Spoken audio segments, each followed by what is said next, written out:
noite, queridos alunos. Bem-vindo à nossa aula de Ciências Políticas e Constitucionais. Hoje eu vou falar com vocês, ou melhor, relembrar com vocês algumas questões que já foram ditas acerca do Estado e falar a respeito dos fins e dos elementos do Estado, ok? Bom, o que eu tenho que lembrar com vocês num primeiro momento, né? Que o Estado, ele é uma organização jurídica de uma sociedade e para realizar o bem público, ou seja, o bem comum, como governo próprio, território determinado. Lembrar também que cada época marcou o surgimento de um Estado, né? E, portanto, nós temos três posições fundamentais acerca da origem do Estado. A primeira delas diz que o Estado, assim como a própria sociedade, sempre existiu, visto que o homem, desde que vive na Terra, está integrado numa organização social, dotada de poder, com autoridade para determinar o comportamento social de todo o grupo. A segunda teoria diz que a sociedade existiu sem o Estado durante um certo período e depois, por diversos motivos, foi se constituindo, formando o Estado, né, para atender às necessidades dos grupos sociais. E uma terceira teoria diz o quê? Que como o Estado, a sociedade política é dotada de certas características bem definidas e que isso só ocorreu a partir do século XVII, tá? Então, nós temos que lembrar o quê? Que existem também, além desses comentários citados, duas teorias sobre a formação originária do Estado. A formação natural, né, que afirma que o Estado se formou naturalmente e não de um ato voluntário, e a formação contratual, que afirma que o Estado nasce de um acordo de vontades, né, de alguns homens ou de todos os homens até a sua criação. Quanto às causas determinantes do aparecimento do Estado, existem algumas teorias também. Na realidade, nós temos 4 teorias. A primeira delas diz o quê? Que é a teoria da origem familiar ou origem patriarcal, tá? Ela diz que cada família primitiva se ampliou e deu origem a um Estado. Nós temos a segunda teoria que fala que a origem em atos de força, de violência ou de conquista, ou seja, a superioridade da força de um grupo social permitiu submeter o grupo mais fraco, nascendo o Estado dessa conjunção de dominantes e de dominados. A terceira diz que a origem está nas causas econômicas ou patrimoniais. Por quê? Porque o acúmulo de riquezas individuais deteriorou a convivência harmônica humana, né? E esse acúmulo acelerado das riquezas dividiu a sociedade em classes, sendo que a classe possuidora, exploradora da não possuidora, dominou-a, nascendo então a instituição Estado. E temos a quarta teoria, que diz que a origem está no desenvolvimento interno da sociedade. O que é isso? É o próprio desenvolvimento espontâneo da sociedade que deu origem ao Estado, tá? Então, lembrando aqui com vocês que essas são algumas teorias que nós já vimos, já falei, e estou resumidamente trazendo de volta para vocês. Bom, além disso, dessas teorias abordadas, nós vamos falar hoje também a respeito dos elementos constitutivos do Estado. Quais são os 3 elementos constitutivos do Estado? De uma forma geral e de comum acordo, dentre os doutrinadores, nós temos o povo ou a população, o território e o governo, tá? Alguns autores, eles comentam que existe um quarto elemento e colocam a soberania como sendo esse quarto elemento. Mas para aos demais autores, a soberania, na realidade, ela acaba sendo um elemento integrante do terceiro elemento, que seja, ou seja, o governo. Por quê? Porque o governo, ele pressupõe a soberania. Se o governo não é independentemente soberano, ou seja, se ele não é independente e soberano, não existe o Estado perfeito. Um exemplo disso é o Canadá, a Austrália, a África do Sul, que não são considerados estados perfeitos porque seus governos são subordinados ao governo britânico, tá?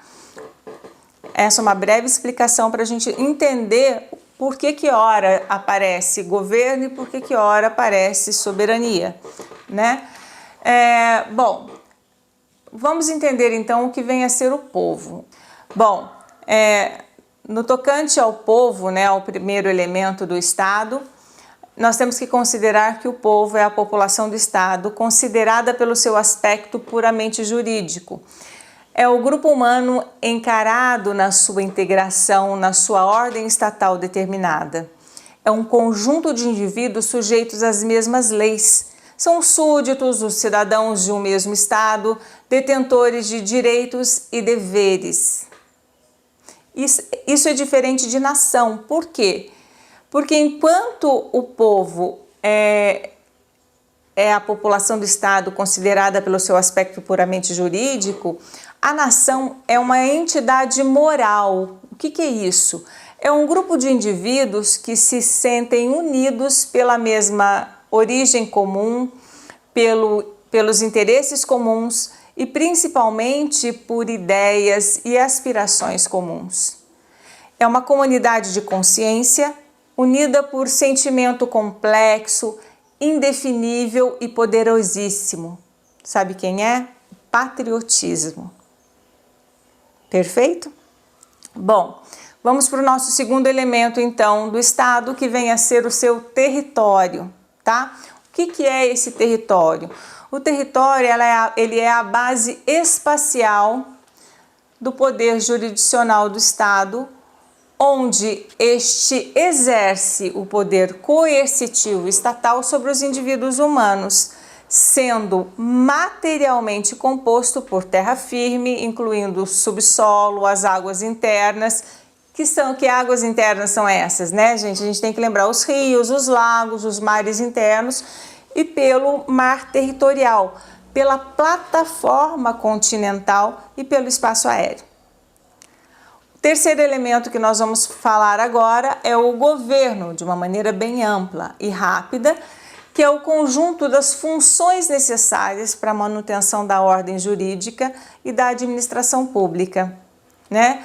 A gente tem que entender que a palavra governo, ela tem dois sentidos, o sentido coletivo e o sentido singular.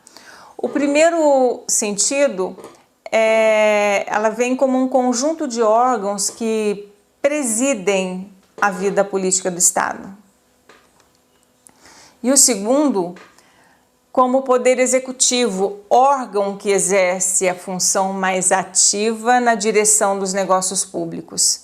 Então nós temos que entender que muitas vezes o governo, ele confunde-se com soberania.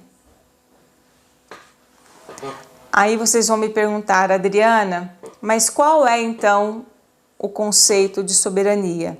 E lembrando que nós já falamos na aula anterior, soberania é o poder de organizar-se juridicamente, de fazer valer dentro do seu território a universalidade de suas decisões nos limites dos fins éticos de convivência emanado da vontade geral da nação.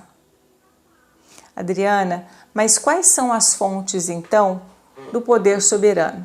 Bom, aí nós temos algumas teorias, tá?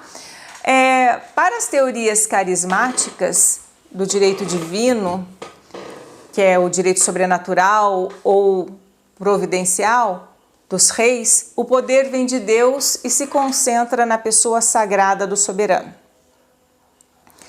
Para as correntes do fundo democrático, a soberania provém da vontade do povo, né? Ou seja, é a teoria da soberania popular, ou da nação propriamente dita, que é a teoria da soberania nacional. E para as escolas alemã e vienense, a soberania provém da onde? Do Estado, como entidade jurídica dotada de vontade própria. Essa teoria é a teoria da soberania estatal.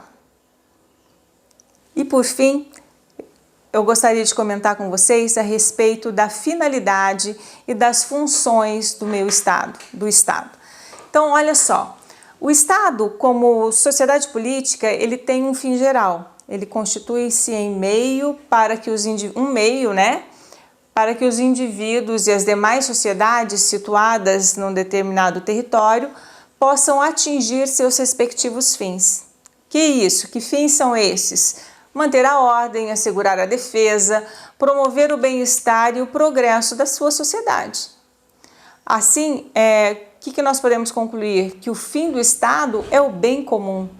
Que bem comum é esse? É o bem entendido como o conjunto de todas as condições de vida que possibilitam e favorecem o desenvolvimento integral da personalidade humana. E aí nós vamos encontrar então e também as funções do Estado, né?